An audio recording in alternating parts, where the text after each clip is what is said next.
All right, here we go. Trick Daddy. OG, man. Welcome back to VladTV. We've been rocking like this for like 17 years now. Yeah. 17 years. But I'm here in Miami right now. Nice winter, ain't it? Nice winter, man. Nice winter. This is actually the first time we've done something in person, I think, in about 17 years. Yeah. Yeah, man. The first time we did it in person. Exactly. In New York, in the back of your van, Yeah. you know, when you were on promo tour. You know, but you've always, man, you've always been professional. You've always treated me good. You know what I'm saying? Even when I was just a broke DJ and everything else like that, man, you've always been a real dude from day one. I just want to point that out. But because you never came at me sideways. When a lot of these dudes don't know if they don't know what their motives are, because they have these hidden agendas so much into being controversial. And then you know what, with me and you, it's like whatever you want to ask me, you can ask me. You know what I'm saying? But you never like tuck it there on no beef shit or no dumbass shit. And one thing about it, man, I just know that respect goes a long ways. You know what I'm saying? That's why I'm able to move how I move in this game. Like, yes, sir. Yes, sir. Okay, so we've done other interviews, but I want to start in the very beginning with you because I feel your story is very important. Right. So born and raised in Liberty City. And we've talked about this before, 10 brothers and sisters. 10 brothers and sisters. Plus you. That's on my mom's side. Yeah. And my daddy got his own. Oh, so team. if you count my daddy got another starting team. So what, 20? 20-something. Okay. 20-something kids. Yeah. Do you know all of them personally? Unfortunately, yeah. I don't like all of them. For the most, like, I know all of them, and I'm about, as far as nieces and nephews, including grandnieces and nephews, I'm about at 60, 65. Damn. Okay, so you grew up on your mom's side, 11 kids. So I was born in Goose. We moved to Homestead, Florida City. Okay. Then we moved to Liberty City, the Poker Bean Project. So that's why I'm so familiar with so many different people, because I went to 15 public schools. Wow. And with, like I said, with my mom kids and my dad kids, all of them got kids. Now they kids got kids. Right. So it's a whole lot of us. It's an army. It's a whole army. But the sad part about it is, had it been the 80s, early 90s, we'll be closer than we are now, because back then, you know, those special holidays when you went to grandma's house or you went to the matriarch of the family's house on certain, like Labor Day and the 4th and Easter, Christmas and Thanksgiving. Now, everybody spread it out. This one going to their daddy house. This one going to their mama house. You know, it's just like, it's different. Yeah. But all of them know Uncle Trick. And they definitely know me when they want something. Okay. And you've said this before. Your mom had 11 children by 10 different men. Right. Only 2 of my mama kids got the same daddy. Okay, was that you and your brother? No, that was okay, so 3 girls, 8 boys. The second and third boy got the same daddy. Okay. So you're talking the 5th and the 6th kid. Did you and your mom ever have a conversation about that? My mom, you can't have a conversation with my mom. All you can do is just love her for being your mama. There you have it. You can never have a decent conversation with my mama. It's gonna go left. Yeah, it's gonna go bad. Okay. Real fast. Okay. Now your dad, Charles Young? You're right. Pops. Everybody know him as Pops. Pops. Now he was a pimp. Kind of, sort of. Well, kind of, sort of, because he been pimping the game since I know him. My daddy was very well liked by the women. So they gift him things. And my daddy was always a street dude. Pool shop, card shop, love the dice, and of course, the dope game. So him and my uncle, always, when you heard one of their names, you heard the other name. So when you heard Charles Young, you heard Bug Merriweather. So they came together. And he was accused of being a pimp a lot of time because he had some of the most attractive women. And they knew about each other. So I guess that's also pimp shit. But as far as him like pimping, like putting the hoes on the scroll, like nah, not the Charles Young that I know, not Pops that I know. Fair enough. And your name came from, I remember you told me this. My mama tricked my father out of a couple of dollars. So this how, so we came up in the era of welfare and food stamp. Women wasn't putting their man on child support. They'd bust out their window.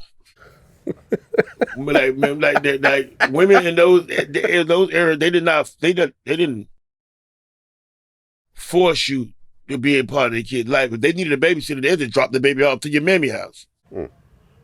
And when my mama came on the scene, in the area where my daddy was, it was only because she needed something. She didn't nag him for the stuff that I wanted or she wanted, the things we needed.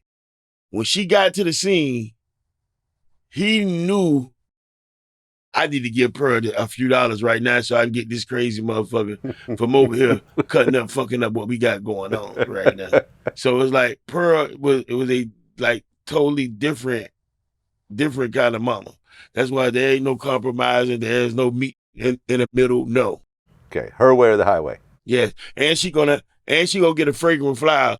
They gonna give her the fragrant flower afterwards because she gonna taunt you. She gonna have something to say.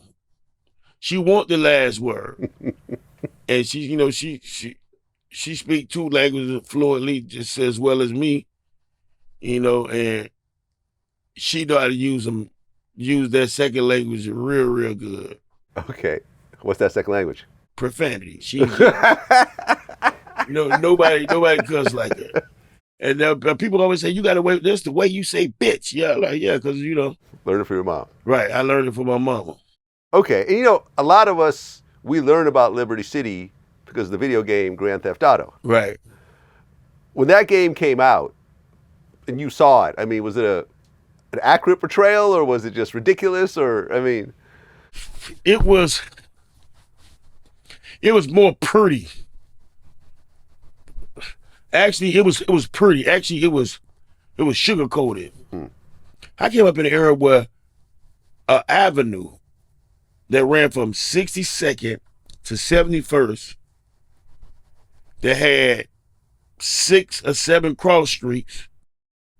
There was 4 drug holes on every corner.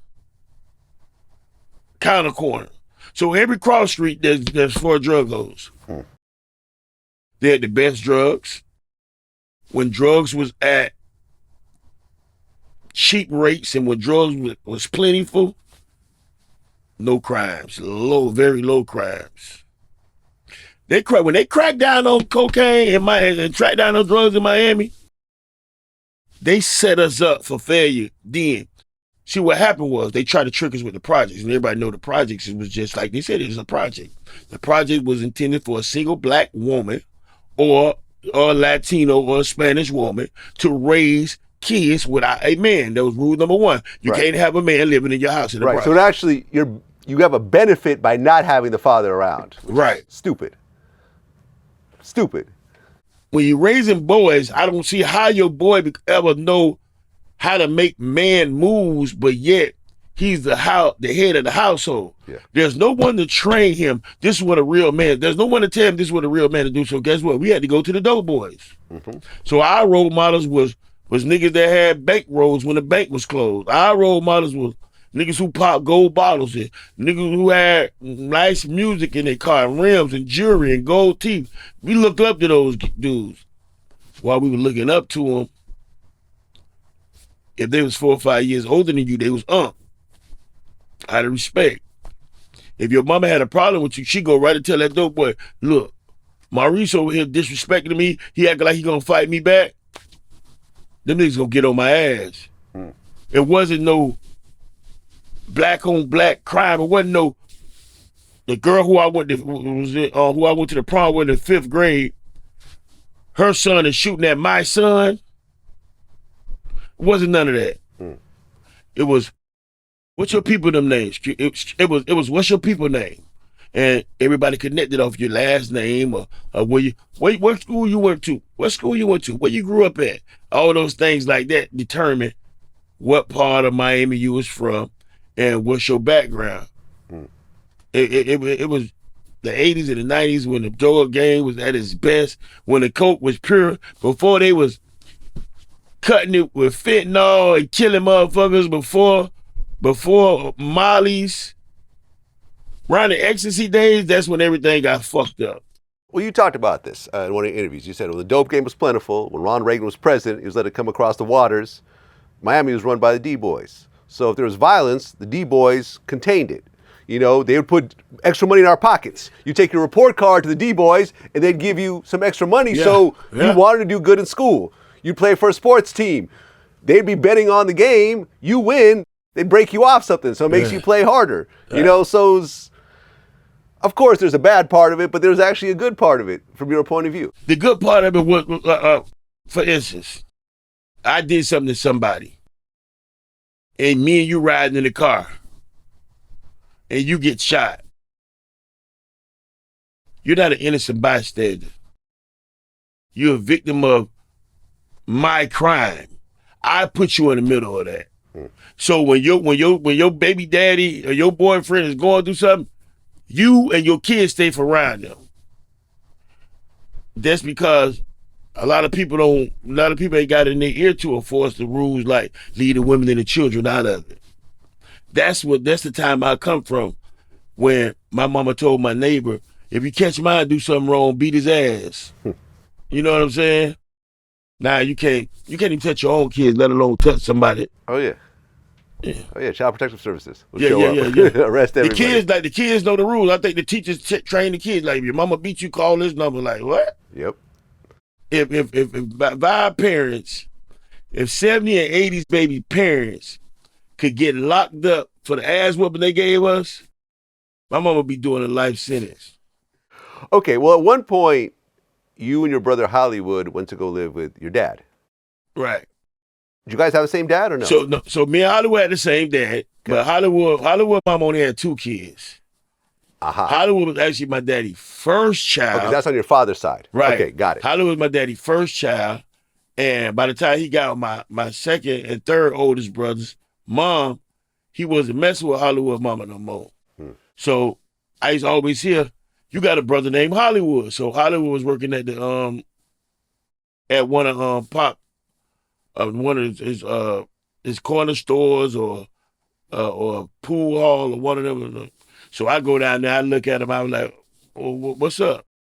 He was like, what's up, little bro? And this is the 80s. I haven't seen him then. I get in trouble in the 8th grade. I got caught with some weed in school. They told my mama she had 48 hours to take me off her lease, or she would lose it. Because you can't have no drug charges. Right, in a government project, you can't have. So my dad came, signed custody of me, and the whole shit went left. Well, when you were 15, you get arrested for drug and firearm possession? Yes. That's a different situation. Totally different. Okay. Because this other charge is a misdemeanor. I got caught with 3 birds. 3 guns.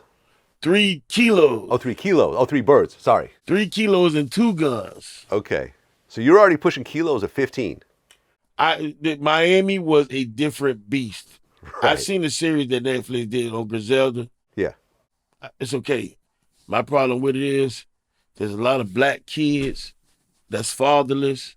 There's a lot of black daddies that's doing life sentences in 30 or 40 years. There's a lot of companies that was built off of niggas who I grew up with, and they giving all the glory to everybody else, and we don't usually glorify stuff like that from the past, because they might seem excited to some people, but those are tough and rough times. You know what I'm saying? And I just feel like a lot of the women ain't get respect for the men after slavery was over, when the black community is like the black man now he got power now, you know? It's like, all you do is have my baby, you cook for me, you clean for me. I'm gonna give you the check, but you don't spend it on nothing I don't tell you to spend it on. So it made the women say, well, wait a minute, I don't need this nigga. So we get to this single, black, and independent, which is lonely, horny, and broke. You feel me? So now these are our parents. 7th, 8th grade education. Come out the country, the back roads of Mississippi, Alabama, Georgia, and South Carolina. Want to come to the promised land down here in Miami. And they get down here, they got the long, pretty hair, the silky skin. They dressing all wholesome. And these city slicker niggas just talk them right up out of whatever they wanted. They end up having us. Now you got babies, having babies, raising babies.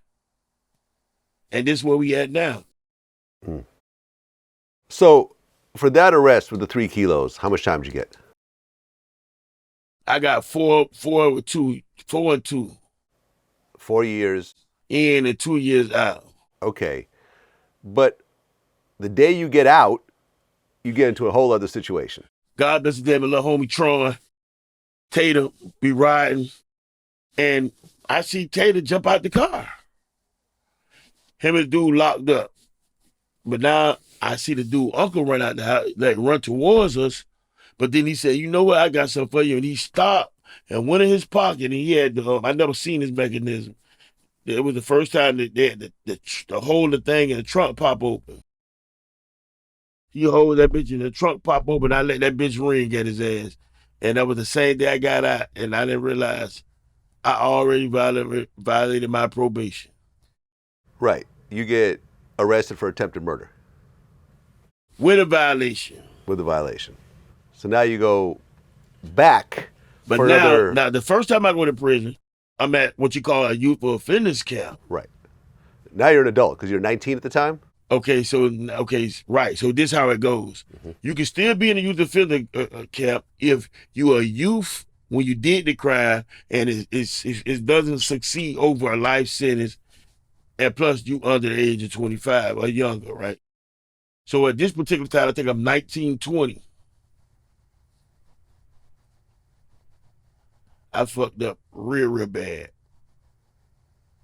I catch charges on police officers. I do all this shit. But now I'm to the point where what are you gonna do? What you gonna do with your life? Nobody there for me. I don't remember ever saying, Ma, I want these pair of shoes. I remember telling my homeboy, I'm gonna get them. I'm gonna get them one way, somewhere or the other, I'm gonna get them.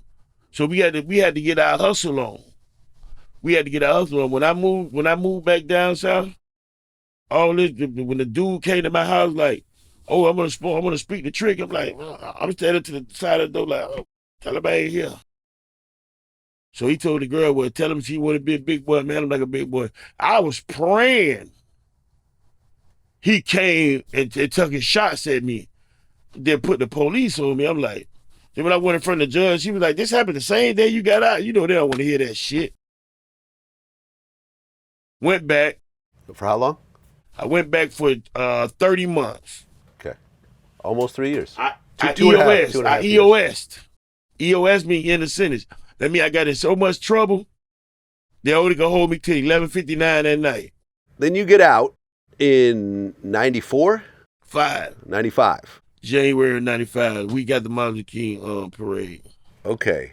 And around that time, the tragedy with your brother Hollywood happened. It had just happened in June or July of 94. Okay. So I had to come. I went to the funeral. You know, you pay a couple of dollars. They tell me to the funeral. When I come back, now I got to stay in the county for 2-3 days before you come back. You got to go travel like a regular inmate. Right.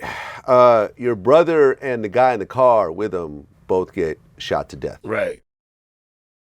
And it was, what, like 30 shots or something real horrific? It was over. Well, my brother got shot over. It was like 100 and some shots. Damn. My brother got shot over 30 times. Okay. That's horrible, man. Did they ever catch the guys who did it? A lot of... Let's put it this way. Murders is something that it never expires, never closes. So a lot of... That's probably the long process. Besides the point that Wood was a good person, and a lot of people love him. Yeah. So whoever has something to do with did that, they keep it on a very good low, and they better continue to do that. And that was Trina's boyfriend At the time. She was still in high school Uh-huh. when they were dating, and I interviewed her about that, and she I introduced her to him. to him, right? He was doing the con. He was the first. He was booking Poison Clan and 8 Ball MJG and somebody else to perform at Studio 183. He seen me talking to her. He was like, "Who is that?" I was like, "Oh, that's my homegirl. I went to school with her." I'm like, "Yeah, that's my homegirl Trina. I went to Charles Drew with her." He was like, "She went to Charles Drew." I'm like, "Yeah." I put him down, and the rest history. You know what I'm saying? That was her first love.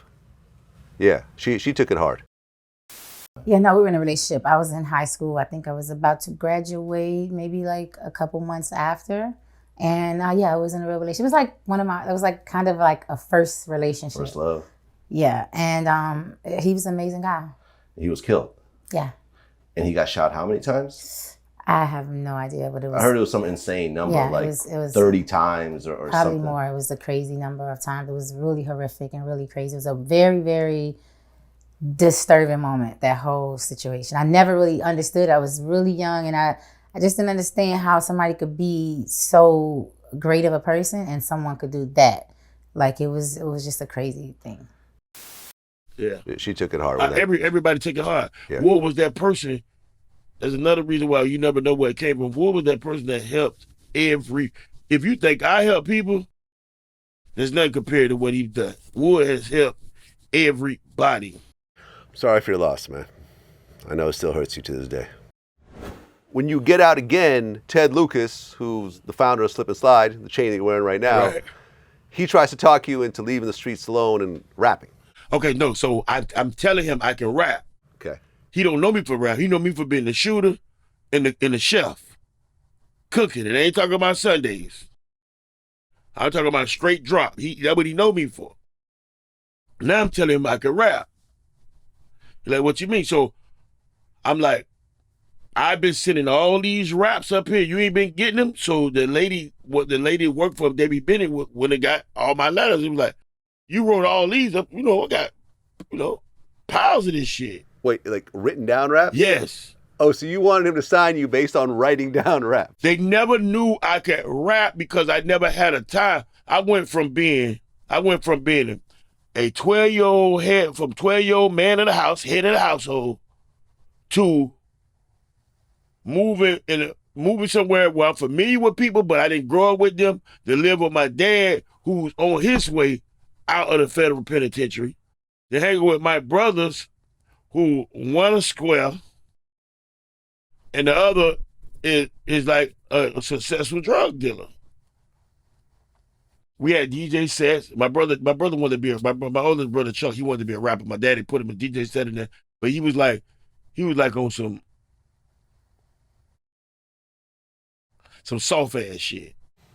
He was like on some too hot to try my baby type that. I don't want to rap like that because we grew up loving NWA. Yeah. And loving EPMD and liking hear Too Short talk that shit. Like Luke Skywalker, the 2 Live Crew and the Poison Clan. We want this. This is what we want. We don't want that. I told him I can rap. So he like, whatever. I said, Chuck, I can rap. Whatever. I catch a charge. I'm riding with my homeboy somewhere. He going to make a play. I don't know. He said, let's go get something to breakfast. I just got to stop by here. Jump out on us. He got a few cookies in the glove compartment. I'm like, God damn, man, I can't be around this shit, yo. I ain't on paper, but I'm a convicted felon. Mm-hmm. Get from right here. I goes to where I was staying there in the truck, because at this time, I was living with Hollywood mama. Me and her had got it. Me and his sister had our differences, had a little word. So, Hollywood mama said, well, I got to pick between you and my child. I said, well, I'll be out of here. Give me about a week and I go. So when I had nowhere to go, I stayed at the hotel about a month. But after a while, I used to pay this smoker for him and his girl. I go get him and his girl a room, get him $20 a piece, buy them something to eat, and get him something to smoke. And now I can have a house all night to myself. Now I'm back trapping, but I'm doing it low key, and I'm only coming out at nighttime. But I'm writing raps. Then I hear on the radio. I went to McDonald's. I rode to McDonald's right across the street and turned the car radio on. And I hear, oh, we got a rap contest going down this weekend at the Pac Jam. Luke is looking for another member of the new 2 Live Crew. I'm like, what? Right, because the 2 Live Crew had broken up by that point. Yeah. I called my baby mama. I need something to wear. My baby mama, she get well too, because she suffered a heart attack and a stroke.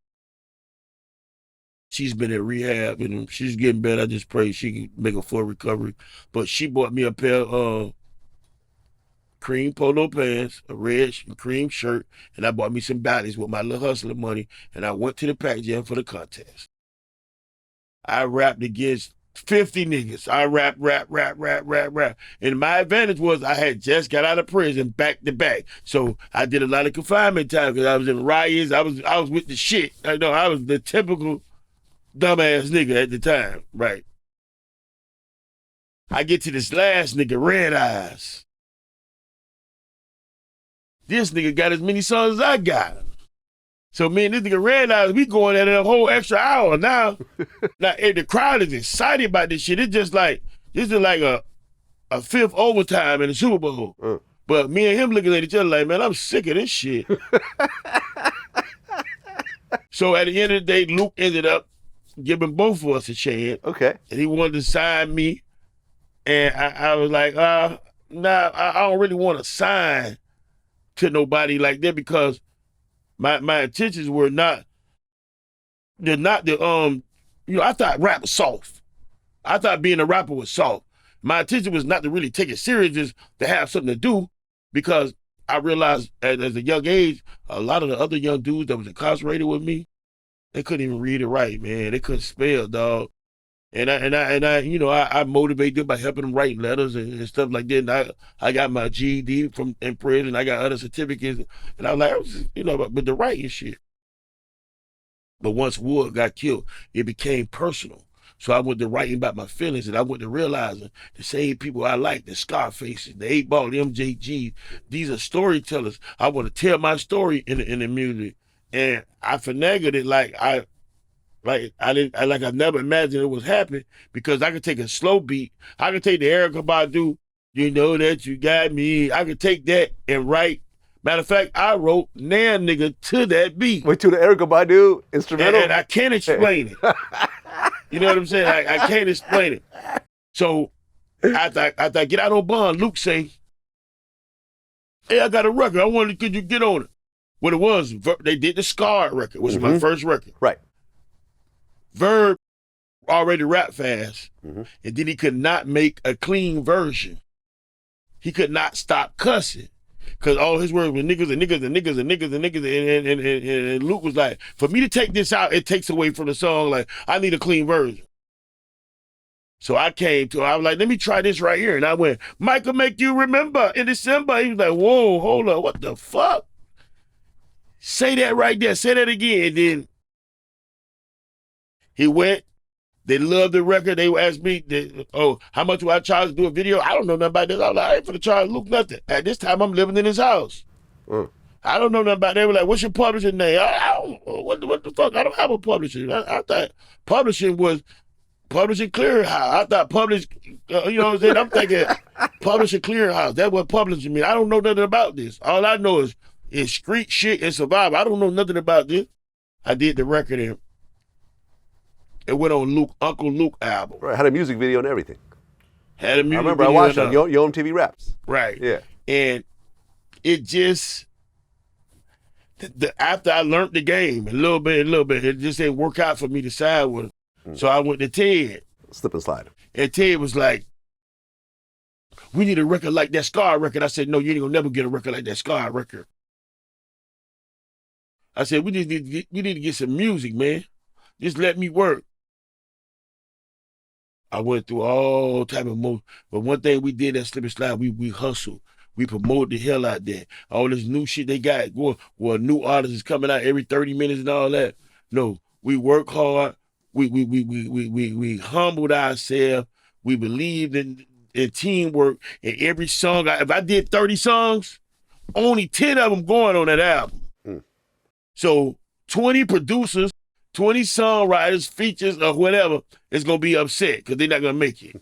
And that's just how it goes. Well, when Fat Joe said that he discovered you and Pitbull, Fat Joe, I think Fat Joe got to be older than me. I think because I go to forgetting things, but I don't hallucinate. I never hallucinated. he's 53. Fat Joe said he tucked my CD into Craig Calvin at Atlantic Records. That came later. How do you if you got my deal? How do I get a CD? Maybe, I don't know, because I see him telling a lot of stories. Maybe he got it confused. Maybe because I had a sister like that. She'll tell a story and then you remember. I'm like, no, I remember, but not like that. I love Fat Joe to death, but no, that ain't. I wish it would have happened, and I walk people deal in, but I won't talk about that under no circumstance. I've had people get plenty of deals, but I don't remember ever.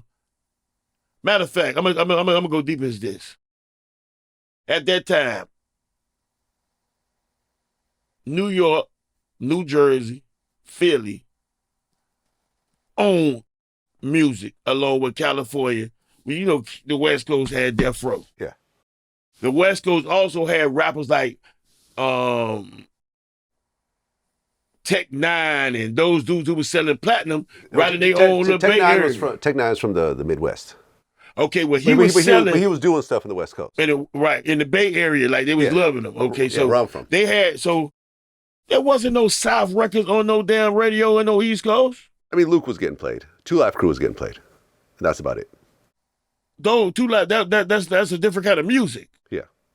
I'm talking about rap music. I'm talking about NWA. I'm talking about EPMD. Yeah.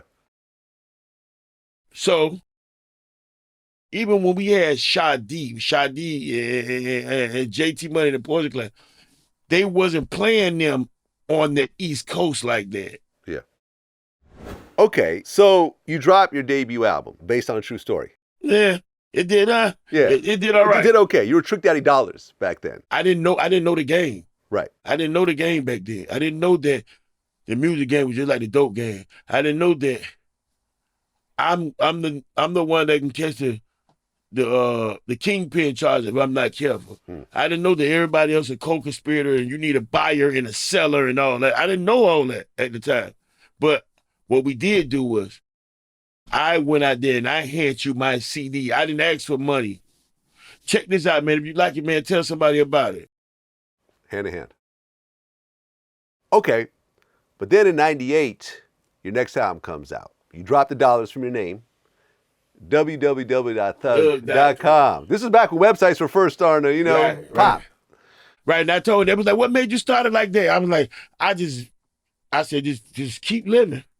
You're going to see what I'm talking about with these computers. Because they do amazing shit because I learned in prison about the computer in prison. I'm like, because I'm taking horticulture classes, but we got to test samples through the computer. And I'm like, man, this motherfucker do all that motherfucker think for you. Well, you called your album Thug.com. 2 years ago, Tupac gets killed. Was the thug, Tupac didn't make up the word thug, but he popularized it. Right.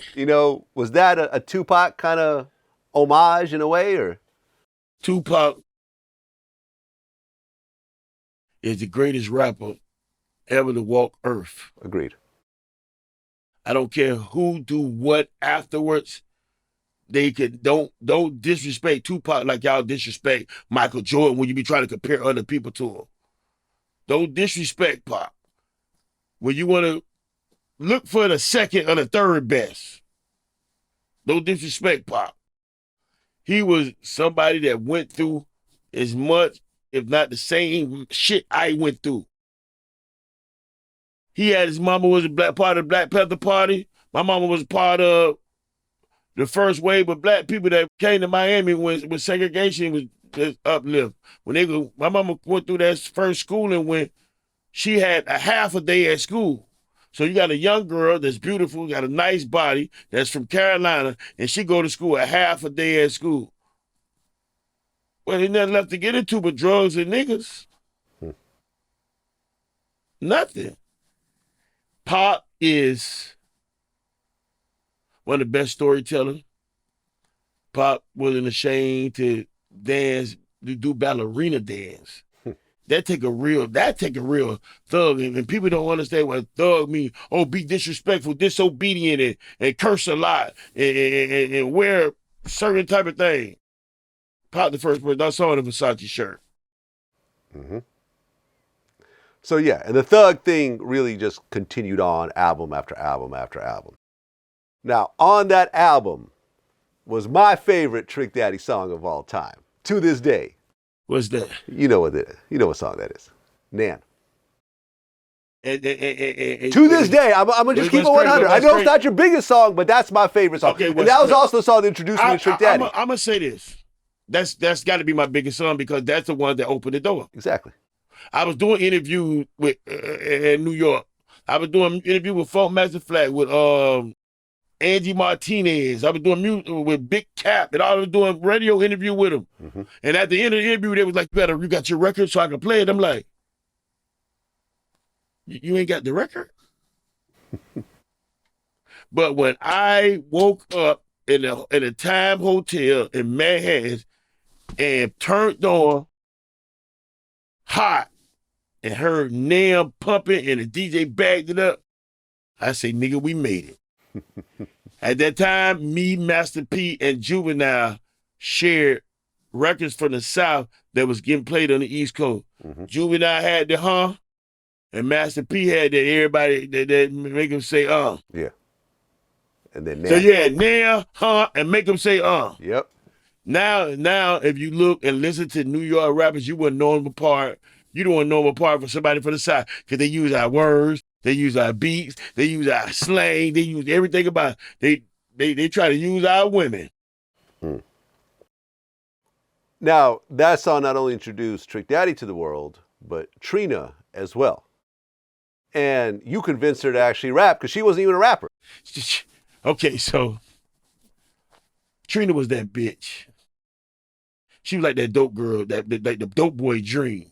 Trina was that bitch that you had to have pretty smile, nice little bow legs, little eatable titties, everything just perfect, right?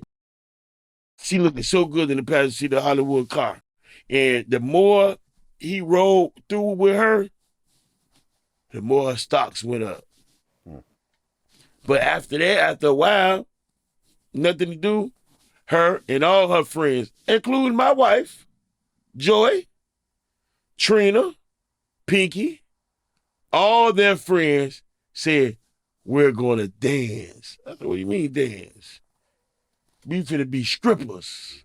I said, nah, y'all ain't finna be no damn strippers. So they kept it away from me all the while. I'm thinking, oh, they flies, they ain't finna be no strippers. Then I had got in the book. They was like, hey, Trina them getting naked tonight. They're ecstasy and Broward. I call every nigga I know, hey, meet me the ecstasy, meet me the ecstasy, meet me the ecstasy. When they came out that motherfucker in their little stripper uniform, that's the day when they realized we can't dance. Because these rude motherfuckers is in here, no, let's go. And all of them left. I end up making them be my dancers. Okay. So if you go back to old footage, Trina and her crew, and Joy and Tika and Tisha, all those are my dancers. I love it. I love it. They go from my dancers to, I got this record. I got this record. I need you to talk that shit right here. And when I come on, they was like, well, let us hear your verse. You don't know Nann, ho? They were like, hold on. You ain't calling me no hoe. I said, that's how I need you to talk. I need you to talk like that to me. Talk to me like that. Because I always look forward to those kind of records like that. And I always sit back and say, well, damn, why they ain't got me on that record? Or like the record with All My Life All my life. Yeah, you're talking about the J. Cole, I would murder that shit. J. Cole Lil Durk record. I would murder that shit. Do you hear me? And it's like certain things and certain things they gotta say, give it the trick. And let Trick figure the rest of it out. I would murder that shit. Well, you made a comment about Trina once. Right. You said, I made her tongue slap her braids out. Make her tongue slap her brains out. Her brains That out. mean make him that really mean like make him crazy about you. Okay. Right. Okay. What does that mean? It mean like make him crazy about you. Okay. Not that I was fucking her. I never fucked her. I try to fuck all her friends. I try to fuck everybody. Everybody, with the exception of her mom and her aunt, I try to fuck everybody who she knew. Right, but not her. Not her. Not her and none of them Transformers, because she be with some Transformers too. Oh, transgenders? Yeah, we call them Transformers. Transformers. Yeah. Okay. Okay, well, that song reached number 62 on the Billboard 100, the main chart, not the rap chart. The main chart. Against country, pop, The whole world. The whole world. The whole world's competing against you. You were number 62 on that list. Your album goes number 30 on Billboard. The main chart goes gold. I mean, to this day, Nann has 50 million views combined. I never knew that. Well, now you do. And just imagine, there was no streaming back then. Yeah, it'd probably be 1 billion streams by now. And I say this though. I say this to say that. I appreciate my era. You know, they make more money faster for less shit now, but I respect that because I know had they been streaming as much as they did now, probably me and you, Vlad, would be multi-millionaires or just getting out of prison. Okay, so after that album, that's when you signed Atlantic Records? I signed with Atlantic Records after the first album was signed with Ireland. Atlantic came and bought our deal from Ireland. Okay. So when you go on there, Atlantic actually owns the first album as well. Oh, really? The Trick Daddy Dollars album? Yes. Okay. The based on a true story. Yeah. And then everything after that was Atlantic. Okay, so Thug.com was Atlantic as well. Yes. Thugs Are Us, Thug Holiday, The Book of Thug, Chapter 8K, verse 47, and Backed by Thug the Man. All Atlantic Records. Okay. And Atlantic Records was Atlantic Records is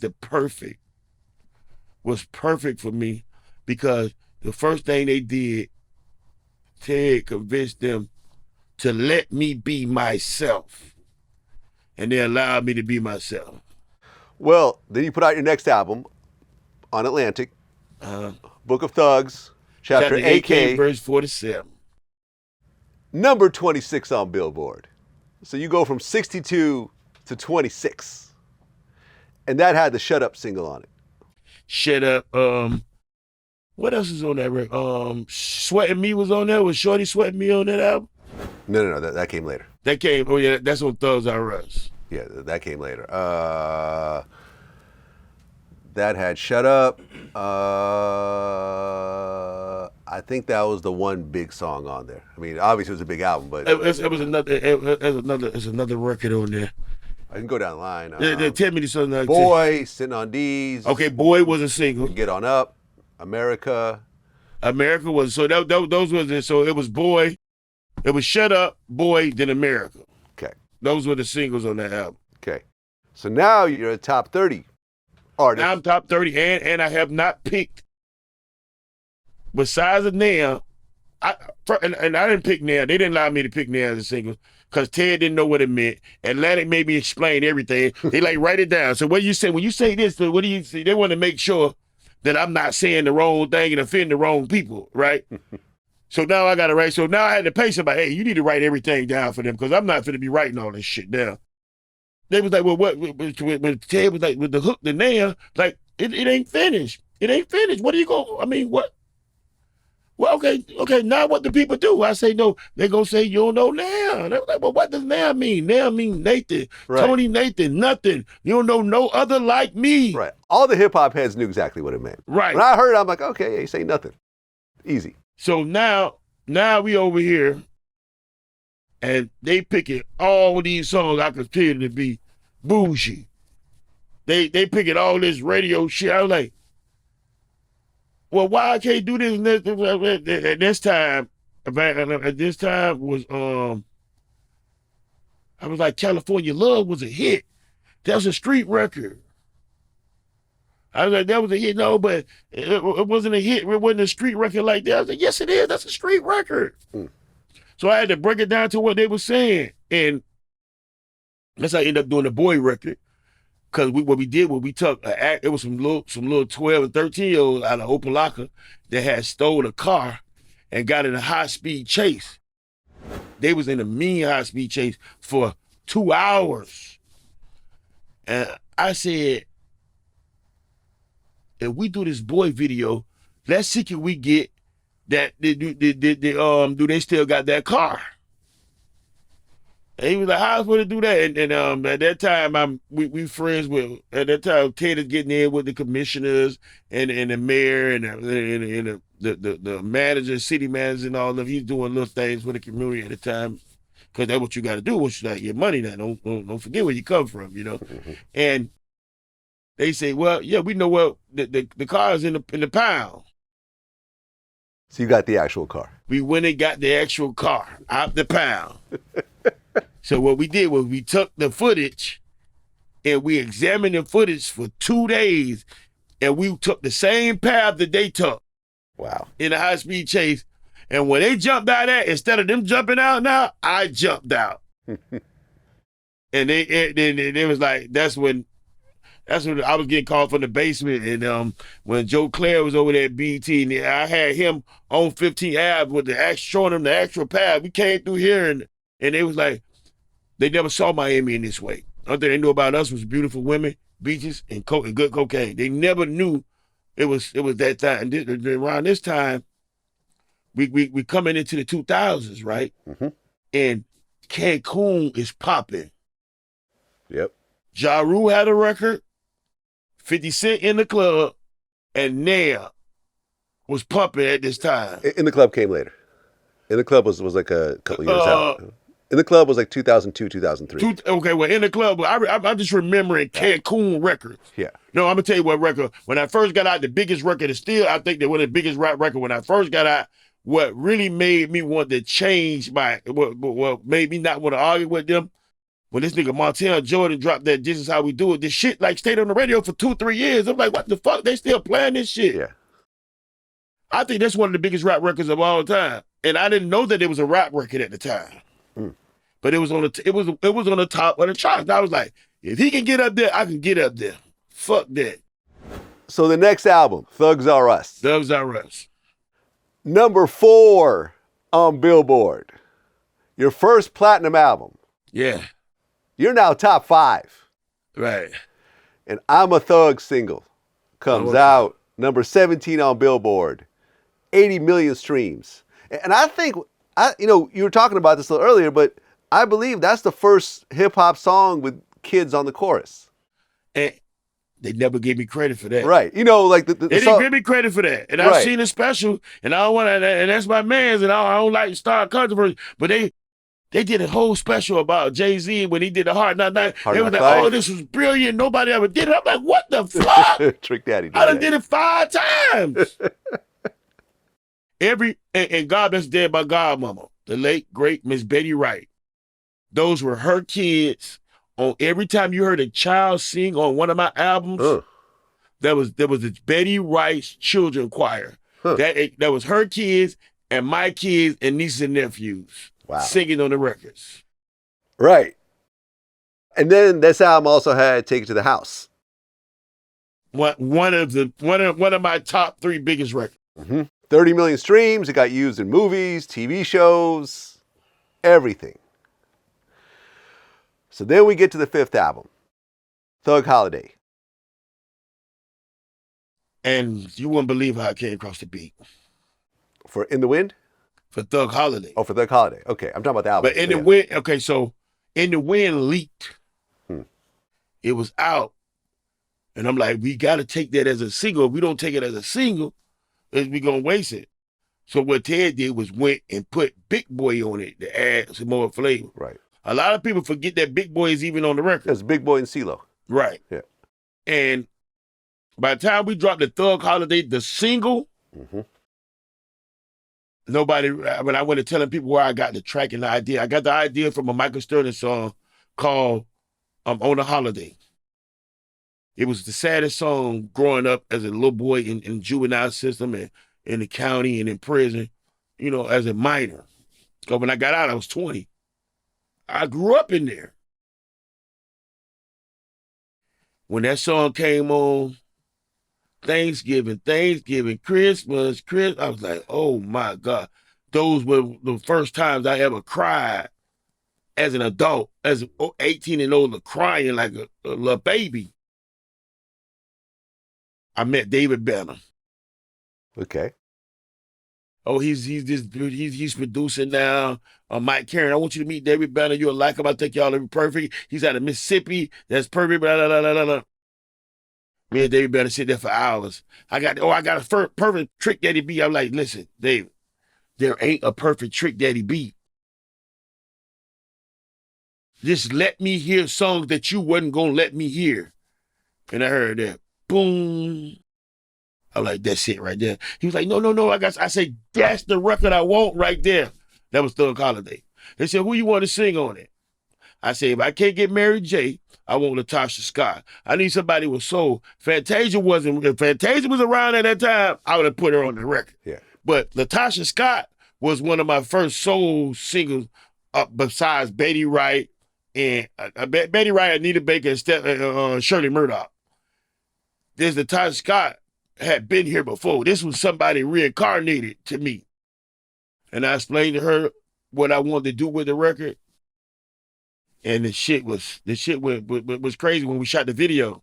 We shot the video in the Triangle. A lot of y'all probably heard Alabama Ave, the Triangle, and Opalaka. Probably heard about that the first time in First 48. So what we did was we went and bought thousands of dollars worth of toys. All kinds of toys. Give us that. Give me 10 of them. Give me 5 bikes. Give me these. Give me 2 of them right there. Give me 100 balls. We filled up a dump truck. And Ted, I remember Ted say, so we're gonna try it the first time and then see how it look. And then the next time, we're gonna bring the kids in and let the kids come pick out the toys. We doing a video, so they got the fake water, they making it rain. And we stand, me and Latasha, and I'm like, I got tears in my eyes. She's thinking that I'm wet from the rain. I'm crying like this is the shit that I envision in prison, right? We dumped them goddamn toys. Kids came from every fucking where. We almost couldn't shoot that part of the video because Nick Quested was Nick Quested, Fish Grease, that's his name, Fish Grease. I don't know his first name. And the dude, damn, I hope you don't get mad. I forgot his name. All of them worked under Nick. Nick had this British accent. He wasn't from over here. He did Take It to the House. He did Shut Up. He did all these videos. He did Nann, all this. But Nick Question said, fuck the clearance. We didn't get no clearance for the kids in that video. And they ain't want to show it. So after Atlantic wasn't playing about that lawsuit shit, we had to go get signatures for all these fucking kids. Everyone that I can recognize, I had to go track them down in the project. Like, hey, I need you to sign up for your kid to be in this video. I'm like, man, let's drop the video. No, and fuck that. Legal is not gonna let you drop the video. I'm like, this shit is serious, like, right? Right. I think Thug Holiday, when I seen after some of my favorite videos, Take It to the House, Shut Up, I'm a Thug,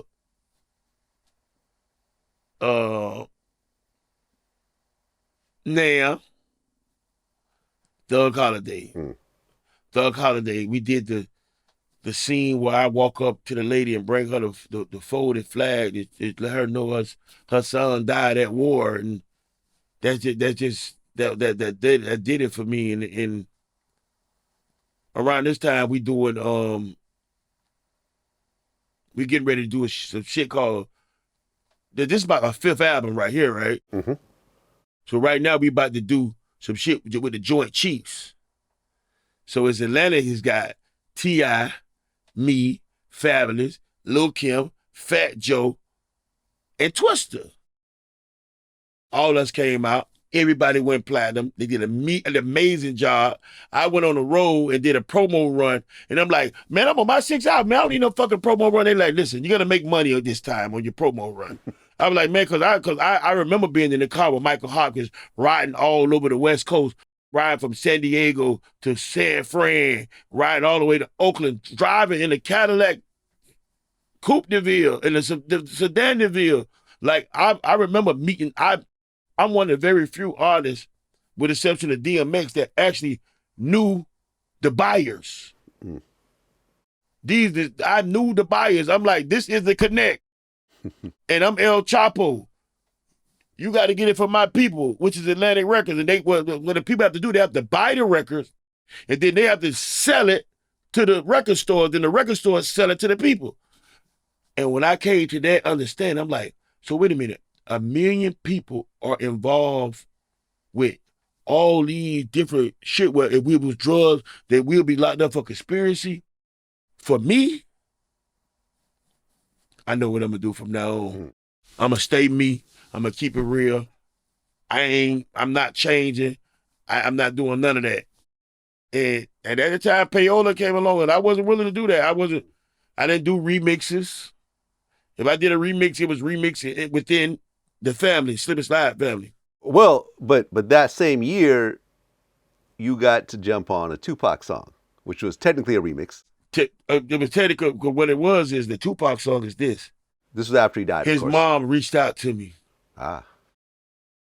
She said, you remind me so much of my son. I got a record that y'all should have been did, and you need to finish it. Whatever it takes, I say, don't take nothing but you to send me that record. I'll give it back to you.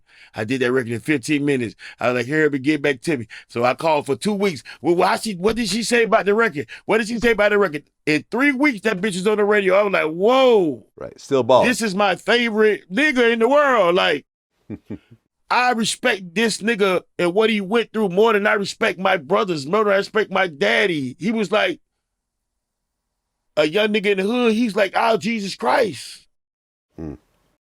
Yeah, and my favorite record, believe it or not, my 2 favorite records is Brenda's Got a Baby and Keep Your Head Up.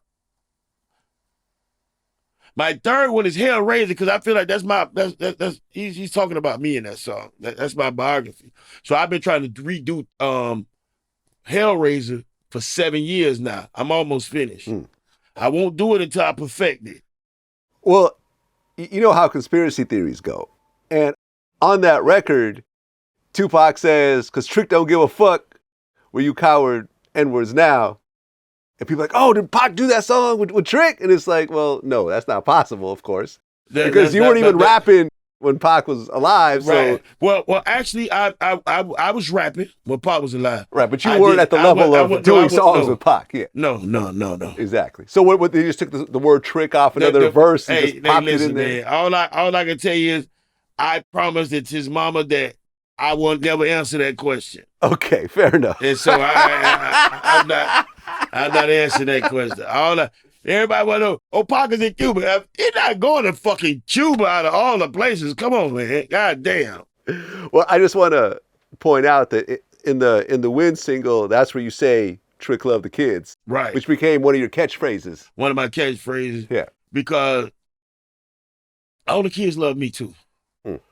And when you were growing up in a house full of kids, you learn to play football inside. The girls learn how to fight like the boys because it's us against y'all. And all my friends, all the artists that cameoed in that video, I told everybody to bring their friends, and I think that's why we had a big turnout. Cause I was like, bring the kids. They was like, bring the kids. Oh yeah, come on. We gonna barbecue. We gonna have food. We gonna have face painting. We gonna have bounce houses. Everybody came and brought their kid. That's when I realized rap niggas doing a lot of fucking. These niggas got 4, 5 kids. And we had a lot of kids, and we had a lot of fun shooting that video. Okay, so here you are. You're at the top of your game right now. Then next year, though, 2003, you end up getting into an argument at a basketball game, and you get hit with a gun charge. I found out I had lupus, all that at one time. Oh, The dude who pressed charges on me, I thought it was my friend. damn. We had did a lot of shit together. We had spent a lot of time together. And it was all over a basketball game. It was all over the fact that a lot of times you have to be, when you're in this business and you in any type of business where there's money involved, you have to be careful of who you're dealing with in life, because people think when your business blow up, y'all business blew up. People think when you made it, We made it. we made it. Right. That's why I always tell the young athletes, NBA, NFL, I don't care what you do, be careful. Everybody's some kin of you, ain't family. Be careful how you move. Be careful how you talk. Be careful how you dress. And be careful how you go around them. Had I pulled up around him in a raggedy old car, not looking good, not feeling good, he probably think, oh yeah, he still wanted me. Just to hear him tell me, I'm barred off the park, I can't come back. I'm the terror in this motherfucking neighborhood. What you mean I can't come back? When I got in the car, I realized I had my gun on me. I was like, well, that ain't nothing but God. So I told my cousin, I said, ride around the park. When we got back around the park, he said, man, fuck that shit, bro. You got too much loot. I was like, stop this bitch. Man, I'm not stopping. I reached and I grabbed the motherfucking steering, the stick shift out his hand. Boom, that bitch. Before that bitch stopped good, I was out that motherfucker. Yeah. And what really hurt him was the things I said to him. His brother and daddy had got it up. His brother and his daddy on different times, different occasions, within a quarter mile from each other, got an altercation with somebody that came back to kill them. So once he called me pussy and flaw and I can't come back, once he tried to hit me in the face with the ball when I wasn't looking, I told him, I came back to kill you like that nigga came back to kill your brother. I came back to kill you like the nigga came back and killed your daddy over there. And you bet not cry before you die. Because you tried me like I was a fuck nigga and I showed you nothing but love, dog. I said, one tear drop on the barrel of this pistol while I jam this bitch in your nose and blow your brains out. And I don't want nobody, I'm gonna call your grandma and I'm gonna tell her what I just did. I don't want nobody to call her. When I got in the car, I was like, why the fuck did you do that? Why the fuck did you say that? I was hurt. I thought you was my friend. You went to jail when you was in college. I helped you. I coached you through it. You needed a girl. I put you down with my sister in college. You already talked to my stepsister. I put you down with my other sister in college, and my stepsister don't even know I did this. And now, just because I'm selling records and I got a nice house and nice cars, now I can't come back on the park no more. Come on, bro. I don't think I'm better than you. I got my first $1 million. I sat down, I told Ted, don't give me that. I said, give me a piece of paper and a pen. I wrote down everybody that helped me sell that make that $1 million. Everybody got 20 or 30,000 a piece. Wow. Every fucking body. Don't talk to me like that, bro. Don't do that shit to me. And then got a restraining order on me. And every time I came to court, he stood by the elevator. When I get ready to walk in, he walk in. And every time I went to a club, he came and I got to leave. When I caught my friends trying to do something to him, I said, please, if y'all do something to him, I'm going to prison. Just leave him alone, bro. I'm just going to stay out of his way. Then when I got the lawsuit, a lawsuit? He sued you. Damn. You sent me to jail and you sued me? Damn. Yeah. From that day on, I realized that money was the root of all evil, man. the shit that people would do to you or for you for some money, if they'll do it for you, they'll do it to you. Well, I remember when we interviewed Jody Breeze, he said the Boys in the Hood was originally him, Lil Wayne, T.I., and Trick Daddy. The group actually supposed to have been me, Trick Daddy, T.I., and Lil Wayne. Like that was Block's first plan. But I was like, they already own, like they already popping. So I didn't want to, like, even though I can hold my own, I had done songs with everybody already anyway. But I was telling Block, like, nah, I don't think I want to be in a group with them at this time. Mm-hmm. So he was like, yeah, you're right, we'll put it together. We end up recording. Trick Daddy came. He's supposed to been on Them Boys, but he didn't like it. So we was in the studio just talking about the song, like, man, you need to get on this record. He was like, no, I'm not, I don't like it, type shit. So he ended up getting on 2 other songs on the album. Yeah. You left, Jeezy joined, T.I. left, and then you had the other members of Boys in the Hood. Block Entertainment, Block played. Mm-hmm. Block has always played. And the dude that they riding now, Puffy played.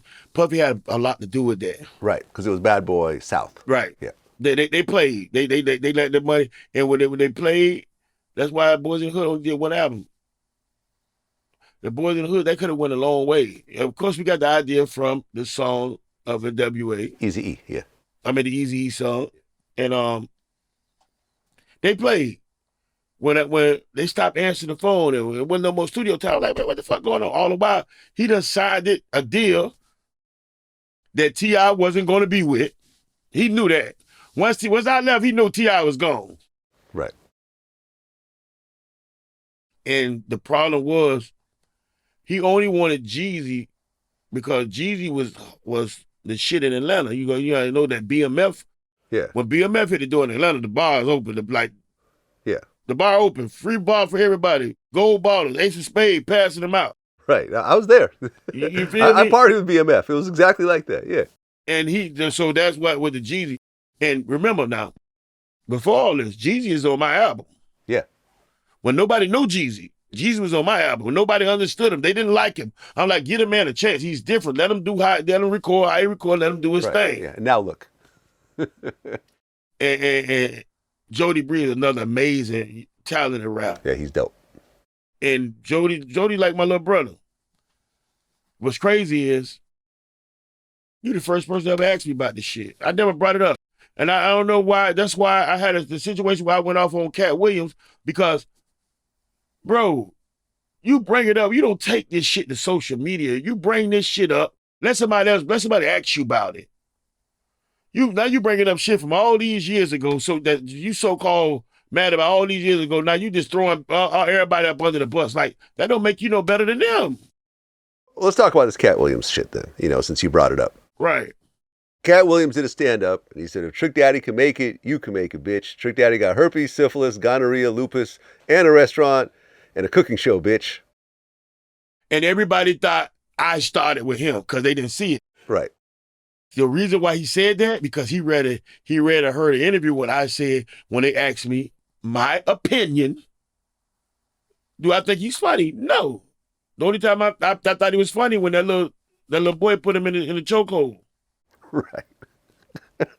I never thought he was funny. That's my preference. Right. Kevin Hart is funny, but Kevin Hart is movie and white people funny to me. That you have to be Red Fox to be funny. You have to be Eddie Murphy to be funny. You have to be Robin Harris to be funny. Right. You got to be Sandy Entertainment to be funny to me. You got to be Earthquake. You got to be Day Day to be funny to me. Mike Epps. You can't just be funny with saying corny shit. I grew up. I grew up in a project where we had jokes, but called The Walking Dead. Well, never turn off all your lights and leave your TV on because the roach is gonna walk by the screen. So what we did was we crack jokes on each other so much, so our skin to be thick. But you assassinated my character. You accused me of having all these diseases. You could have said whatever you wanted to say about me. You could have said about Trick Daddy use drugs. I frequent drugs. I love drugs. And so do you. You had drug problems. You got kicked off of you got kicked off of tours and shit for your drug problems. Don't act like you forgot. Mm-hmm.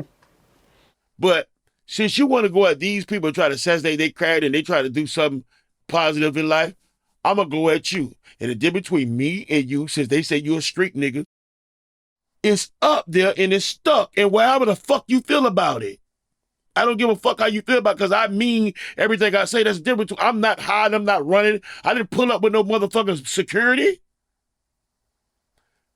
When you make it in life or you don't make it, something don't go your way, man, stop hallucinating and try to blame everybody for your misfortunes, man. Stop this. I'm tired of people tearing other people down because they couldn't do as well as the other people did. Tyler Perry, very successful. I always called Tyler Perry my dear because I never seen him play. When I seen the Alex Cross shit, I'm like, wait a minute, I got to respect this nigga at a whole other level now. Because I never knew that. I knew him from the plays. All I knew was my dear. I went to all the Tyler Perry plays. So that's why I had to straighten up the Day Day shit, because I know Mike Epps from Day Day. So I always call him Day Day. So now we've been friends for over 20 years. Him and my pops been friends for over 30 years. Now I call him Mike Epps because I respect this man. You understand what I'm saying? But you have to be careful of what roles you play, the shit you say. The path you walk determines your destination. Anything that happened along that route, that's a part of your legacy. That ain't for me or you to drag you down about. But when me and you are going at each other, ain't no rules, nigga. Yeah. Ain't no rules. Well, 2004. You've been doing great so far. Right. But then 2004, you took it to a whole different level. Thug Matrimony, Married to the Streets. The fastest album I had to go platinum. Number 2. Who beat you out? Was it DMX? Shit. Okay, well that makes sense because DMX had like 2 number 1 albums in a year. I remember what I didn't want to come out. I was like, wait, hold on. Let's push our date back. They pushed this shit back, and the shit stayed number 1. Then they put it out, and that bitch went to 2, and the other one went to 1, and they stayed like that for 6 more months. I'm like, what the fuck? And that's why when they be saying the greatest rappers, they be saying Jay-Z, Biggie, and Nas. I'm like, come on, man, y'all been disrespectful. I'm not saying who to take off the conversation list. Yeah, DMX needs to be on that list. Yeah. When he was in his bag, none of those. Jay-Z was trying to compete with DMX at that point.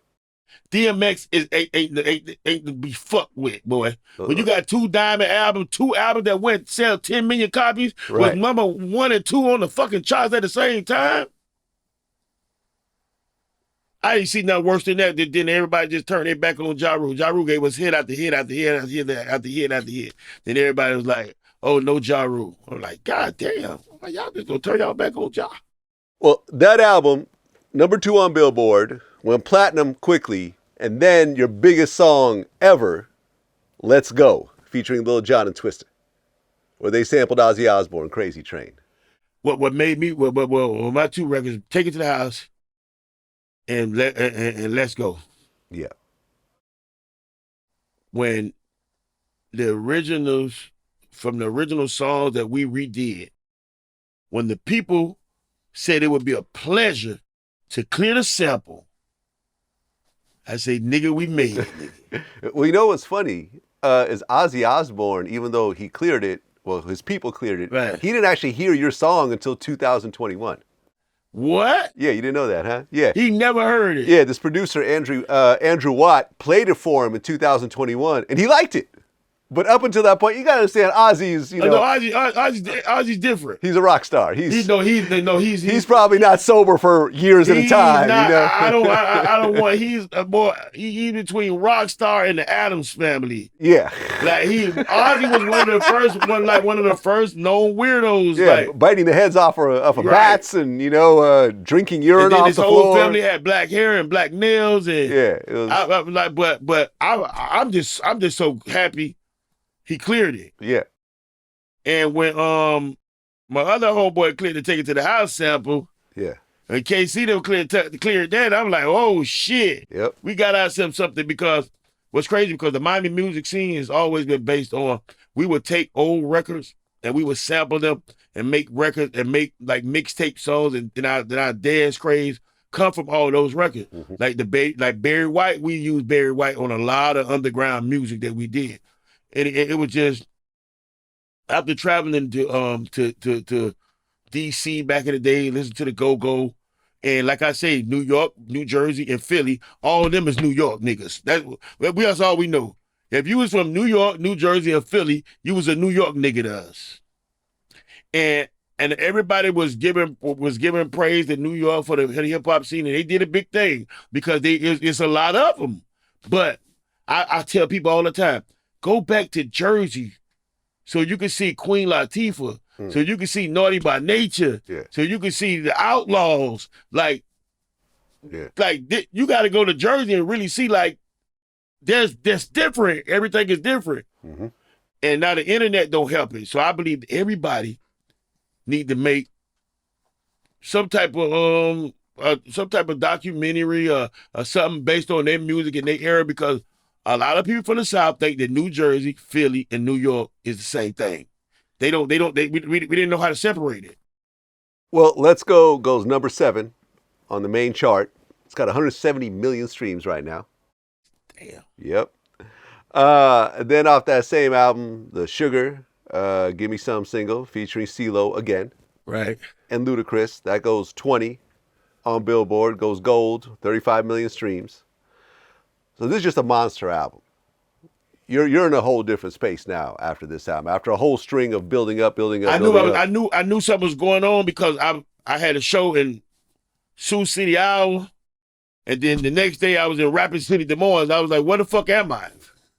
I thought I was out the country. They was like, you never left the country? I said, yes, I did. I went to Sioux City, Iowa. They was like, nah, nigga, that's in the United States.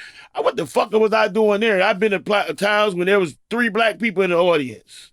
And then I tried to do the crossover song, and they was like, do Nann, nigga. I'm like, oh shit, okay, no problem. Hey, when you got an Ozzy Osbourne record, I mean, you're surpassing hip hop at that point. You're now a pop artist. A lot of things at this time, a lot of things with music is changing. And then let me tell you one thing I didn't do, Vlad. I never let Slip and Slide or Atlantic Records use my budget for $1 million fucking video, because that was real popular back then. I never had a Hype Williams video. You didn't need it. I didn't want that shit. I wanted, I'm a thug. I'm eating chicken wing, throwing bones. I'm pissing in the bitch grass. Like, I'm driving in and every time you see me in the car, it was my car or my friend's cars. We wasn't spending no budget on no dumb shit. Well, that next album, Backed by Thug Demand, number 48 on Billboard. So after having this monster album, this album was quite a bit lower.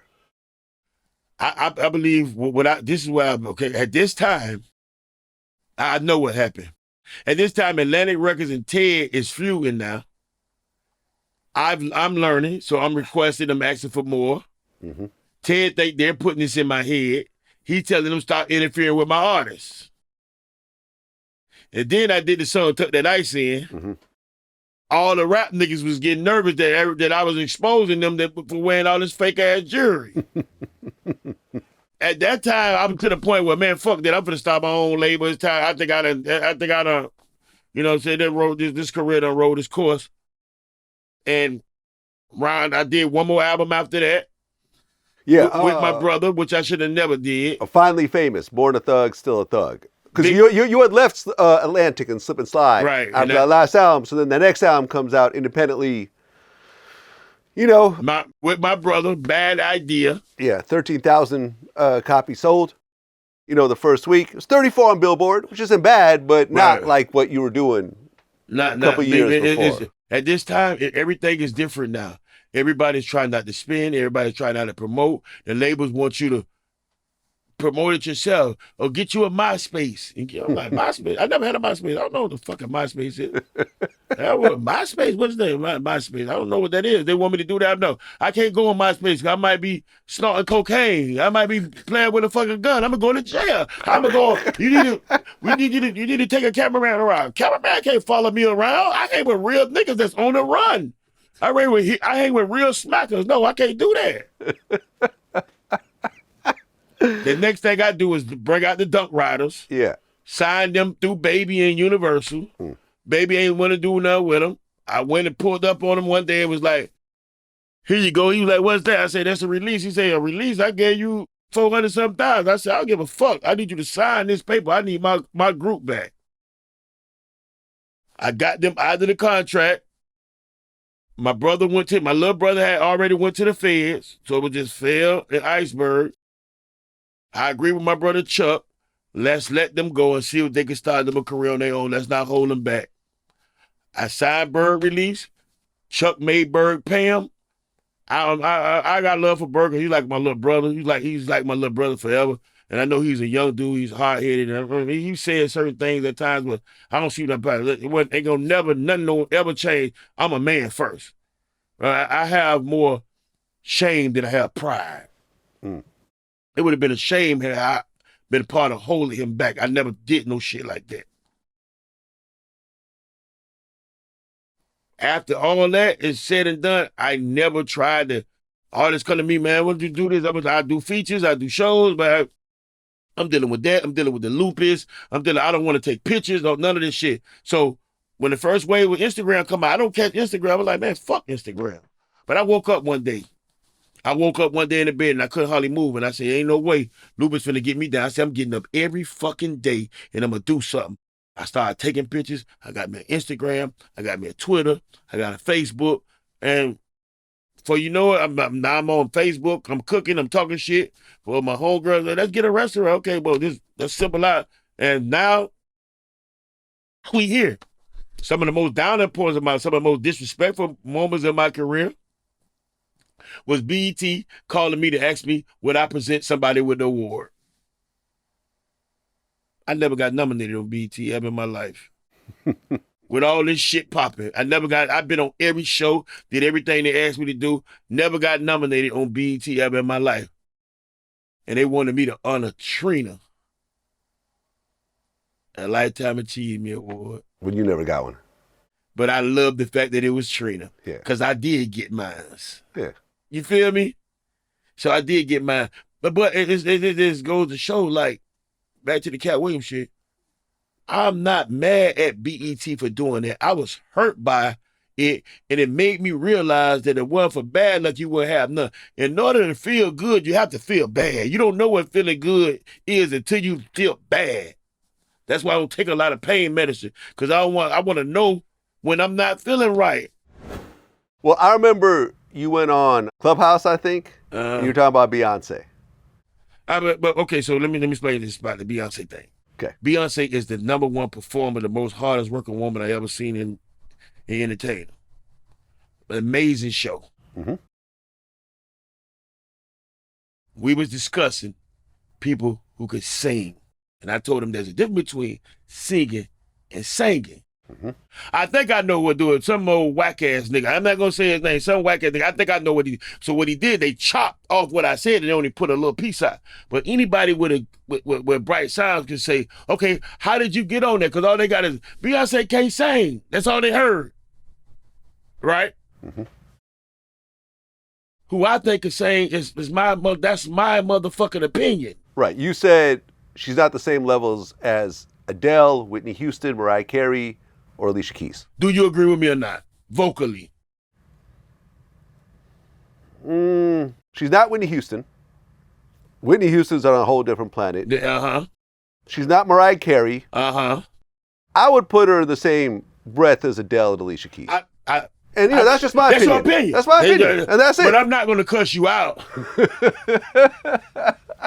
I'm not going to send bees all over you. I'm not going to give fake reviews at you on your page, Vlad. Yeah. I'm not going to do that. But that's your opinion. One thing about opinions, they like assholes. Without them, you'll be full of shit. You'll be constipated. Right. without an opinion. Right. But I've known Beyonce. We've done shows together as when she was in Destiny Child when they was young girls. Mm-hmm. I didn't mean no disrespect like that, but and then I have a problem too. I could have went on the internet and salted it up and I apologize, Beyonce, if you take it wrong. I don't think she gave a fuck about me saying that or not.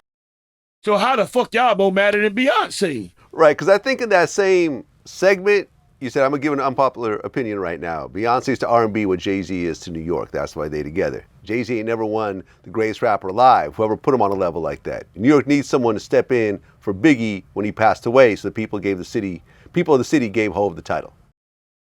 How does that make any sense? I mean, it's arguable. It's arguable. I mean, Jay-Z's catalog is immaculate. At the time when they made him the greatest rapper alive, he didn't have that catalog. When was that? When it became Jay-Z, Biggie, and Nas, when it became that. Okay, I see what you're saying. You understand what I'm saying? He was trying to take that title at the time. Yeah, okay, I see where you're going with that. There was a lot of people, they didn't mention DMX. Right. They didn't mention Buster. Even Ja Rule. Yeah. Ja Rule had hits after hits. Once 50 said that shit about Ja Rule, that's when I realized these niggas would turn their back on. If 50 said Ja Rule just sing, everybody was like, oh, we ain't fucking with Ja Rule. Then 50 started singing, they was like, oh, 50 killed that shit. I say, boy, that goddamn 50 ain't nothing to be fucked up with, boy. It's like, it's just so much. Well, that's why it's very important to concentrate, show love to your core fan base. It's so important to stay within who you are. Because once you can do that, then you know you got some people that's real like you, that's going to fight, that's going to stand up in the paint for you. That's why I'm standing up for Kodak, because that's what I'm here for. But you also said Lotto is the rawest female rapper right now. I believe so. I could definitely see a good argument for that. Now, who I like, the female rapper who I like right now, Lola Brooks. I love her. Yeah, she's dope. I love her style. I love her energy, everything about it. Then when I seen her, she was like 3'8". Right, she's tiny. And she got a big voice and a big heart, and she's represented. She's the sexiest little person I ever seen in my life. And can spit her ass off. And she's hard working. I seen her practicing and performing for the BET Awards. And she was, when they was paying attention, she was like getting their ass together. I was like, she's gonna be something in life. Uncle Murder. He does a wrap up every year. I gotta mention his last Fuck wrap that nigga. up. I don't want to talk about that. You know what I'm talking about? All right. That nigga's a mob. And one thing about me, man, I go where the fuck I want to go. If you could talk about people in your music, I could talk about you in my conversation. If you ain't gonna fuck with me, Uncle Murder, period. Well, he fucks with everybody. He didn't just single you out. And I know, but don't mention me. It's like when I go to talk about shit, I know who not to talk about. I'm not gonna break. Well, if I go to talk about murders, I'm not gonna talk about the killer. I'm not gonna mention the dead man either. People are affected by that. You take the downfalls of people, not just shit that happened. Everything you took is some personal shit. No, man. Find you something to do, nigga. I'll give you some rec. If that you want something to do, I'll give him some rec. If that he won't. Give his ass a whole time show. Fuck halftime. You and Wack 100 went at it on Clubhouse a couple years ago. I know Wack. Me and Wack had our problems. We cleared it out. Wack is actually a reasonable guy. Wack is a troll. Yeah, he definitely trolls. He's a troll. He's a big troll. He knows that. I think Wack the one put the Beyonce shit out. I wouldn't doubt it. Shout out to Wack. No, but we squashed our beef. Good. Shit. Good. I don't have no problem with. I don't have enemies. Now listen, I had problems with Wack myself for 10 years. We didn't talk. Right. And then one day there was some business to do. We got on the phone. We laughed it off. He doesn't take shit that deep. No, you don't take shit that deep. Yeah. Remember, I'm the same dude who says Tekashi 6ix9ine is not a rat. A rat is somebody you do crimes with, get caught, and they snitch on you. But when you got somebody that you're extorting, you're taking from him, you fucking his wife, you doing murder and other shit around it. with somebody who you never thought was on that level. No, you're not supposed to even be on that level. That's just like cooking crack in front of your little boy. That's like having sex in front of your little girl. Those things don't, you never supposed to let it out. Okay, well, hold on, let me finish. Okay, go ahead. How can you call Tekashi 6ix9ine a rat? I'm gonna remind you of something. Okay. How did they know that they was finna kill Tekashi 6ix9ine? You remember? They heard it on the wire. Both of them niggas who claim he's a rat was wearing wires. Both of them. Now do your research on that. Everybody forget about that. Rats don't snitch on rats. Well, I will say this. He's a troll now. He's a troll, but you got to remember what was happening during that era. He had a group of guys around him, and he was having them do violent things on his behalf. He literally, he's on video putting a hit out on Chief Keef and offering someone $30,000 to go do it. And then when they went to go, trolling. And then when they went and actually did the shooting, he went and testified against them.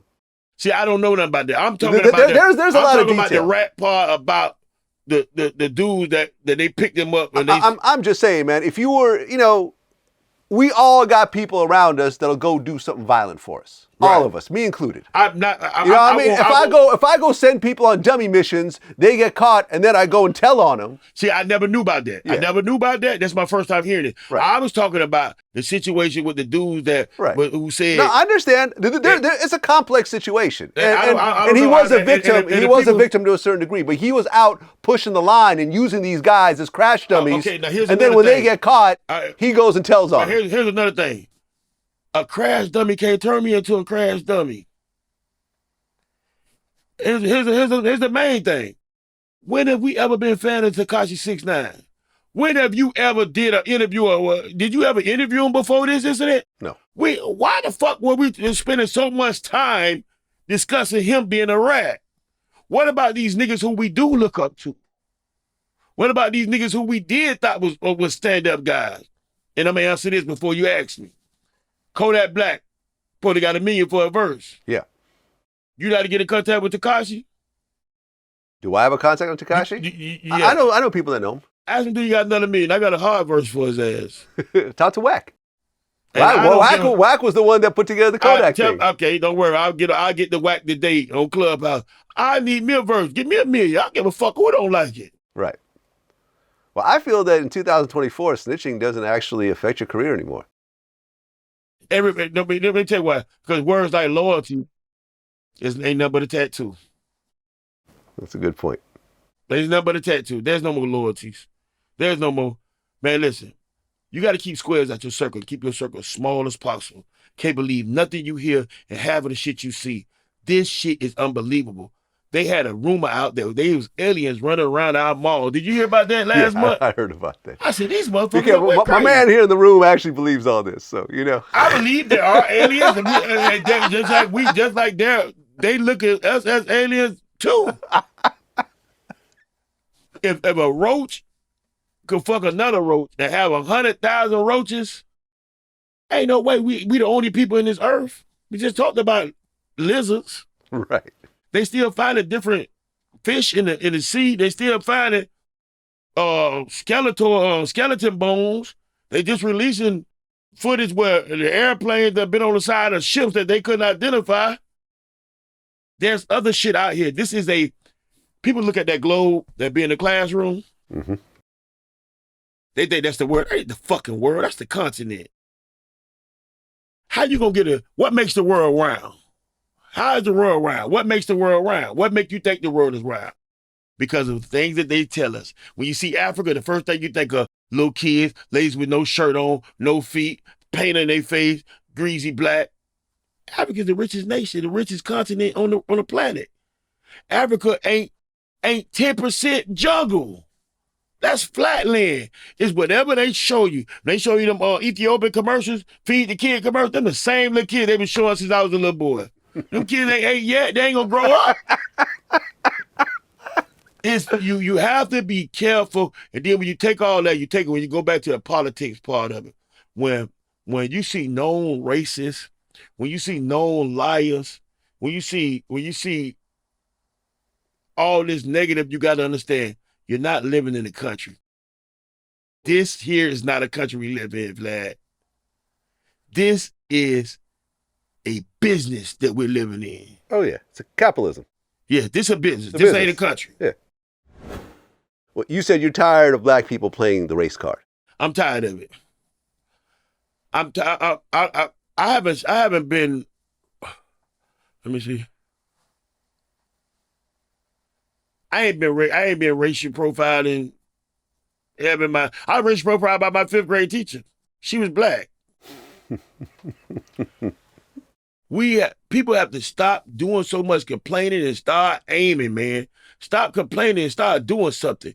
These little young teenage shooters, they're keeping them guns in our houses, man. And I say, you know, as I say our, because I'm talking to all black people. When I talk about men, I'm talking about me too. I might be not the one doing it, but I'm a part of it because I'm a part of my man. We have to stop. Man, I was watching a man on TV. He said, rich people stay rich and get richer by pretending to be broke and poor. Poor people gonna stay poor because they trying to pretend to be rich. Now, I remember I flashed this back a bunch of times. In our last interview, you said, if you look at your closet in your driveway and there's more money there than in your bank account, you're a damn fool. I watch different speakers speak up on materialistic things. Everybody's materialistic. An old wise man once told me, if you could look in your closet, look in your driveway, and look inside your house and see more money than you can see when you look inside your bank account, you's a poor fool. I have had that echo in my head for 7 years. It's just like everybody's faking it till they make it. You know what you don't see no more? You don't see couples in love no more. Women forgot how to make the man fall in love. They were like, what do you mean? Why the woman got to make you fall in love? Yeah, because the woman got to make us fall in love because guess what? A woman sleep and choose who she please. A man sleep and choose who let them. Facts. Yeah. But the only thing that put us on an even scope, on an even table is the fact that we have to be careful not only who we have kids with, but who we have kids from. Mm-hmm. Yeah. Your baby mama is going to be the mama of your child for the rest of your life, for the rest of their life. And you're going to be tied to her forever. Forever. Yeah. Even when the kid is an adult. I'm tired of, I'm tired of people leaving Miami, going to Atlanta, talking about it ain't no job. Yes, it is. It ain't no job where your ass want to work at. We in a state, right, the average cost of living is $3,500 for a 2-2. Yeah. They're not going to make it on their own. I'm tired of my black men and women around January and February getting their income tax check, acting like they just hit a lick. That's the money they took out your check all year long. Yeah. That's your money that they saved for you. Mm-hmm. That's not a bonus. Right. That's not a bonus. That's not for you to go get another used car that ain't gonna make it to the next income tax check. And Gucci, Louis, Fendi, Prada, and Scotta, those people are winning. Mm-hmm. They didn't used to make that shit in our size, Vlad. No, that's true. I used to buy the Gucci jeans No, and Crocs used to be you're all right. up You're in right. the nuts. You couldn't get extra large like Louis Vuitton jackets back in the day. It was all made for skinny European guys. They got it. Now they got triple extra large. Flods in ass. Yeah, they got it. This is true. They got it. Yeah. I'm not gonna shine and I'm gonna take a private jet. I'll fly any jet. Except unless Spirit own that bitch. Spirit ain't got no cushions on their seats. I don't fly Spirit, man. Man, them motherfuckers ain't got no cushions. They be standing up policing the nigga. Like you standing there, oh, did you pay for your bag? Hold on, man. You don't work for this airline. You work for the airline. You don't work for this fucking airport. What the fuck are you blocking me off for? Trying to make me pay for a bag. But I don't have to fly first class. If I'm going on a business meeting and I'm flying over 5 hours, I want me in first class. I'm coming to do some business. Right. If it makes sense, if it's last minute, that's more money you're gonna pay. Right. So make it make sense. But other than that, man, I'm an entrepreneur, man. I'm just trying to make it. Last question. You've said during this interview that Tupac is your favorite rapper of all time, period. Did you ever watch the Keefe D interview that I did? I never watched it. I never watched the Ray J and Kim Kardashian sex tape. I never watched the R. Kelly tapes. I'm not interested. I watch Law and Order, A&E, Lifetime movies. I watch shit like that. I was never interested in it, but I've heard and I read up on it, and now he's saying it was all promotion for money now. Now they done grabbed them. Now they done grabbed them and charged them with some shit. Almost 30 years later, now he's claiming, oh, it was just entertainment purposes. Correct. Okay, well, sit your ass down a few more years and think about the dumb shit you did. If that's what you wanted to do. Because there are people affected. There were lives affected. Mothers, children, brothers, sisters, grandmas, granddaddies, fans. A lot of people was affected about the shit that you're claiming that you want glory for. So now where? Just play it out. You gonna file a motion for that? Say that shit on get on the stand and say that dumb ass shit. Well, yeah, when I did the interview, I mean, because he's the last living person in that car. Right. That did the shooting. When I did the interview, he had already written a book. Yeah. My interview was based on his book. And your interview ain't nothing compared to what the shit he said in the book. I mean, it's pretty close, you know? But he said worse shit. There's a lot of incriminating. When you're calling names. Yeah. When you're calling names, that ain't dry snitching, that's snitching. So what, he snitched on himself? Pretty much. Don't forget, I need that $1 million for Tekashi. I need that $1 million for Tekashi. I need all hundreds. All hundreds? All hundreds. Okay. I'll talk to Wack about it. Yeah, talk to him. Well, that's what it is, man. Trick Daddy, we go back before VladTV, when I was doing DVDs. When I was running around with the camera, holding it myself. But that's what made you who you is. Yeah. That what made you who you were. You're very well spoken. A lot of people say you're controversial. Yeah. But if you're scared, stay your ass on the porch, because you only ask questions that you got proof. You never ask me a question about what nobody else said. You always ask me about something that I said. Exactly. And if I said it, I said it. Right. Exactly. You know what I mean? And like I said in the beginning, man, when I was just a broke DJ, when you didn't even know who I was, and I was, you know, showing up to your promo runs, yeah, and was like, hey, man, can we do an interview in the van afterwards? I got you. And you were doing interviews with me when I was doing DVDs back then. And, man, I've always respected that, because you didn't have to do that. You were doing big radio stations. You were doing Funk Flex, and you were doing BET. Mm-hmm. You know, some broke DJ with holding the camera. You didn't have to go and do that, but you did that, man, because you were a real dude. This music game, all us work together when it comes to entertainment. All of us work together. And everybody got to remember that. Yeah, and the person you show love to 10 years later might be someone that you're going to need help from later on. Yeah. That might be the next president of a label. Yeah. Or that might be the next media, mogul right there. And, Lil Flip was the other person that kind of compared you to during that time. He would always show me love, and I was just a mixtape DJ. You know what I'm saying? And those people, when people's careers go up and down and they need a little help, people like myself remember that. And they'll go out of our way. You know what I mean? They'll give you the promo. They'll throw some money in your pocket and everything else like that, because we remember that. Right. You know what I mean? And I appreciate the way you treated me back then, man. It's great to kind of link up again. This is the first time we've been face-to-face in 15 years. Yeah, like 15 years, man. Yeah. So it's great, man. I'm glad you're doing well. I wasn't pregnant then. I got pregnant.